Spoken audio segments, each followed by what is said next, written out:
Bonjour et bienvenue sur ETV, je suis Samuel Cizer pour le journal. Le gouvernement fédéral a annoncé que de nombreuses forces armées de la zone de Matakal ont été démolies. Il a été annoncé que tous les quartiers cavalés ont été rejetés. Certains des membres du gouvernement fédéral, dont le brigadier général Alamayo Walde, ont été formés par les forces armées de la zone de Matakal qui ont attaqué des citoyens. La chasse des membres de l'équipe qui se sont échappés se poursuit. Auparavant, ils ont annoncé qu'il était possible de détruire toutes les failles trouvées dans la zone de Matakal en explorant dans 17 cabalets. Le brigadier général Alamayo a annoncé que 74 personnes innocentes sont mortes dans la zone il y a 2 jours.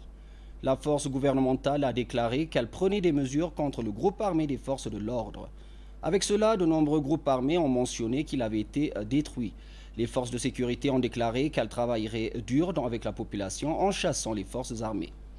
La force de défense nationale a exprimé ses plus sincères condoléances aux civils innocents. Elle a également structuré une milice équivalente afin de démolir complètement le groupe armé et assurer la paix dans l'environnement.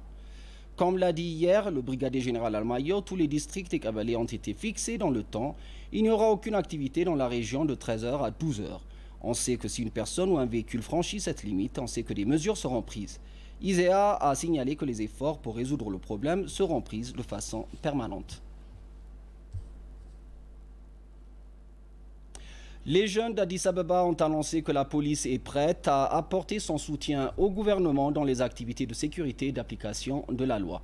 Même si les vacances ne sont pas appropriées, ils se disent prêts à empêcher l'écriture de faux messages.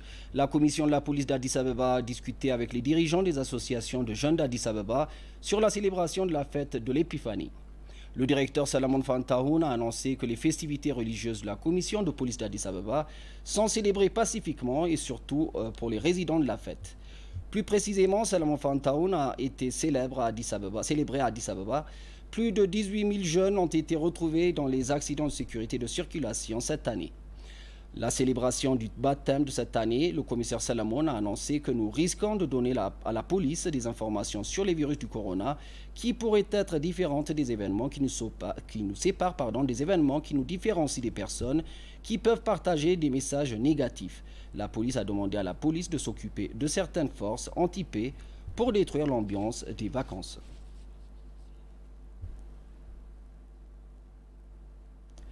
La commission de la police d'Addis Abeba a annoncé que la fête de l'Épiphanie sera célébrée paisiblement.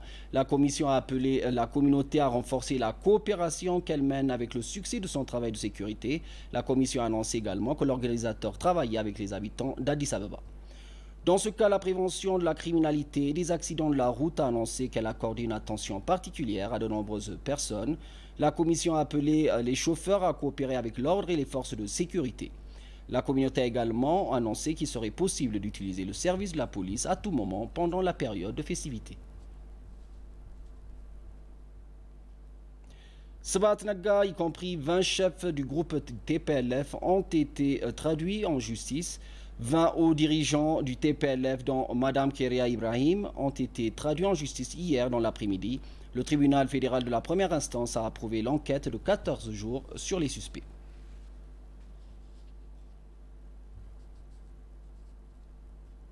Une délégation conduite par le ministre éthiopien de l'Agriculture Omar Hussein est arrivée à Djibouti pour une visite officielle de 3 jours. Le ministre de l'Agriculture devrait s'entretenir avec le ministre djiboutien de l'Agriculture et l'administration portuaire de Djibouti.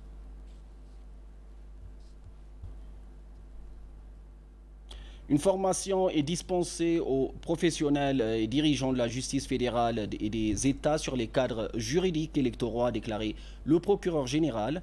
Un forum de formation et de discussion est organisé par le procureur général de la République fédérale démocratique d'Éthiopie, reconnaissant qu'il est important que les fonctionnaires et les professionnels soient conscients de l'importance de la loi afin que les institutions s'acquittent efficacement de leurs responsabilités en matière d'application de la loi.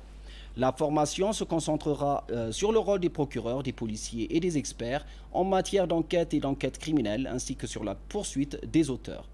Ouvrant la formation, le procureur général adjoint de la République fédérale démocratique d'Éthiopie, Fakadou Tsaga, a pour sa part déclaré que l'exercice était l'un des principaux moyens pour les citoyens de pratiquer la démocratie. À cet égard, il a déclaré que la formation a été préparée car il est nécessaire de fournir une formation dans un cadre juridique afin que les élections puissent se dérouler pacifiquement dans le pays et que les crimes commis pendant le processus électoral puissent faire l'objet d'une enquête appropriée.